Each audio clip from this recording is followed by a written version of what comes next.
ఇప్పుడే మనశంకర్ వరప్రసాద్ అనే cinema trailer చూసా. ఇది ఎవరిదో కాదు, మెగాస్టార్ చిరంజీవి గారిది. 72 సంవత్సరాలు పైబడిన కూడా, అంటే మెగాస్టార్ చిరంజీవి గారు 70 సంవత్సరాలు పైబడ్డా కూడా ఏ మాత్రం అదే మాసు, అదే గ్రేసు, అదే డ్యాన్సులు, అదే ఫైట్లు, అదే డైలాగులు, అదే కామెడీ టైమింగ్, అదే ఎక్స్ప్రెషన్స్ అన్నీ చూడండి. అబ్బా ఎక్సలెంట్. అసలు చిరంజీవి గారు ఈ వయసులో కూడా ఎలా చేస్తున్నాడంటే 20 సంవత్సరాల పిల్లలాగే సేమ్ అంతే. ఒక స్టాలిన్, ఒక ఠాగూర్, ఒక మొఠా మేస్త్రి ఆ సినిమాలో లాగే సేమ్ అదే కంటెంట్ అనమాట. చూడండి ఎంత బాగుందో. ఇంకా అదే విధంగా ఈ సినిమాలో చిరంజీవి పక్కనే నయనతార. అబ్బా 40 సంవత్సరాలు పైపడ్డా కూడా ఆమె ఆంటీ అన్నారు. తప్పు, నయనతార ఆంటీ కదా, అమ్మాయి.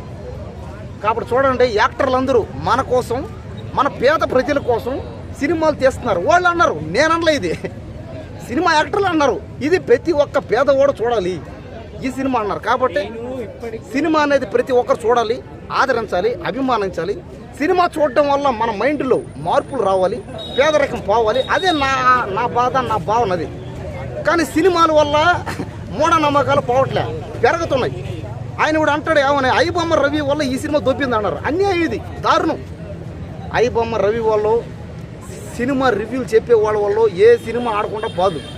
సినిమాలో కంటెంట్ బాగుండాలి, సినిమా చూడటానికి బాగుండాలి, అప్పుడు కానీ ఆ సినిమా ఆడదు. కాబట్టి సినిమా హీరోలు కానీ డైరెక్టర్ కానీ దయచేసి మూఢనమ్మకాలు వదిలేసేయండి, మా జనాల్ని బతకనివ్వండి. మీ వల్ల 10 మందికి మేలు అవ్వాలి, కానీ మీ వల్ల కీడు రాకూడదు అనమాట. కాబట్టి ఈ మనశంకర్ వరప్రసాద్ అనే సినిమా ఖచ్చితంగా బాగా ఆడాలి. అదేవిధంగా సంక్రాంతికి వచ్చే ప్రతి సినిమా హిట్ అవ్వాలి, ప్రతి సినిమాకి 1000 కోట్లు రావాలి ఆదాయం. అదేవిధంగా తెలుగు సినిమా ఫీల్డ్లో ఎంతమంది కార్మికులు ఉన్నారో వాళ్ళందరికీ 50% సంక్రాంతి పండగకి షేరింగ్ ఇవ్వాలంతే. ఎందుకంటే పేదవాళ్ళకి మేలు జరిగితేనే నిజమైన సినిమా పండగ అది. కాబట్టి ఖచ్చితంగా మనశంకర్ వరప్రసాద్ ఈ సినిమాతో పాటు రాజాసాబు, భక్త మహాశయులకు విజ్ఞప్తి, అలాగే అదే సినిమా ఏదే అనగనగా ఒక రాజు అనుకుంటా, ఆ సినిమా కానీ ఇంకేంది నారి నారి నడుమ మొరారి, ఇది కూడా ఆ జననాయకుడు. చూడండి, జననాయకుడు అంట, పరాశక్తి అంట, దాదాపు 10-15 సినిమాలు ఒకేసారి. కాబట్టి ఒకేసారి పడటం అనేది కూడా కాస్త ప్రాబ్లమే. దేనికంటే థియేటర్ ఉండవు, పైగా టికెట్లు చూస్తే కూడా దారుణం. ఒక 50 రూపాయల టికెట్, 100 రూపాయల టికెట్ పెట్టి నెల టికెట్ పైన 10,000 పెట్టినా పర్లే. ఎందుకంటే ఉన్నోడు లేనోడు అందరికీ ఆ సినిమా దక్కాలి, చూడాలి. కాబట్టి ఏంటంటే నా వంతు నేను చెప్పేదాళ్ళు ఇదే, దయచేసి అన్ని సినిమాలు బాగా ఆడాలి, అన్ని సినిమాలు చూస్తాం. సినిమా బాగుంటే ఖచ్చితంగా ఆ సినిమా బాగా ఆడుతుంది. అంతేగాని పెద్ద సినిమా చిన్న సినిమానే వద్దనమాట భావన. తీసేయండి ఇది. ఆ ట్రైలర్ మీద ట్రోలింగ్, అదే ట్రైలర్ మీద ట్రోలింగ్ అంట. కాబట్టి ట్రైలర్ మీద ట్రోలింగ్ వచ్చినా, టీజర్ మీద ట్రోలింగ్ వచ్చినా, సినిమా యాక్టర్ల మీద ట్రోలింగ్ వచ్చినా అవన్నీ కామన్. ఎందుకంటే ప్రతి సినిమా హీరోని ట్రోలింగ్ చేస్తున్నారు. కాబట్టి ట్రోలింగ్ అవ్వడం వల్ల ఆదాయం వాళ్ళకి, మనకేమి లే. కాబట్టి సినిమా వాళ్ళకి చెప్పేదల్లా ఒకటే, చిరంజీవి గారైనా, బాలకృష్ణ గారైనా, నాగార్జున అయినా, వెంకటేష్ అయినా, మీరు పెద్దవాళ్ళు, మిమ్మల్ని చూసే ఈ సినిమా యాక్టర్లు ప్రభాస్ గారు కానీ, రామ్ చరణ్ గారు కానీ, అల్లు అర్జున్ కానీ, పవన్ కళ్యాణ్ గారు కానీ అందరూ ఫాలో అవుతున్నారు.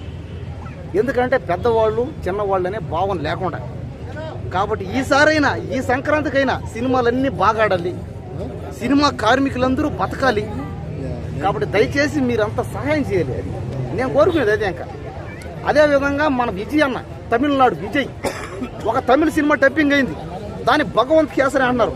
సరే ఏదో ఒకటి సినిమా ఒకవేళ యాజిటీస్గా అదే ఉనే పర్లే, కానీ ఆ సినిమాలో కంటెంట్ ఉండి, ఆ సినిమాలో దమ్ము ఉంటే, ఆ సినిమాలో కథనం బాగుంటే దాన్ని కూడా ఆపలేడు ఇంకా. కాబట్టి ఈ సినిమా కూడా జననాయకుడు అనే సినిమా కూడా బాగా ఆడాలా. ఆ సినిమా కూడా ఖచ్చితంగా, ఆ సినిమా కూడా 1000 కోట్లు రావాలా. ఆ సినిమా చేయడం వల్ల అతను తమిళనాడులో ముఖ్యమంత్రి అవ్వాలి. చూడండి, సినిమాల వల్ల ఎమ్మెల్యేలు అవుతున్నారు, ఎంపీలు అవుతున్నారు, ముఖ్యమంత్రులు అవుతున్నారు. అంటే సినిమా అనేది అంత గొప్పది, సినిమా రంగం అనేది అంత గట్టిది. చిత్ర పరిశ్రమ వల్ల మన చేతుల్లో, వాళ్ళ చేతుల్లో మార్చుకునే శక్తి ఉందంటే కారణం సినిమా, కేవలం సినిమా. సినిమా వల్లే ఎమ్మెల్యేలు అయ్యారు, ఎంపీలు అయ్యారు, సీఎంలు అయ్యారు, పిఎంలు కూడా అవుతారు. కాబట్టి సినిమా తీసేది బాగా తీయండి, 10 మందికి ఉపయోగపడేలా తీయండి. అంతేగాని సినిమా వల్ల 10 మంది నాశనం అయిపోవాలని, 10 మంది మట్టి కొట్టుకుపోవాలని, 10 మందిలో మూఢనమ్మకాలు రావాలని చేయకండి. సినిమా వల్ల మైండ్ అప్డేట్ అవ్వాలా, సినిమా వల్ల బతుకులు మారాలా. సరే స్టాప్. మొత్తానికి ఈ సంక్రాంతి పండక్కి ప్రతి సినిమా బాగా ఆడుతుంది. ప్రతి సినిమాకి 1000 కోట్లు రావాలని నేను మనస్ఫూర్తిగా కోరుకుంటున్నా. అన్ని సినిమాలు ఆదరించండి, అభిమానించండి.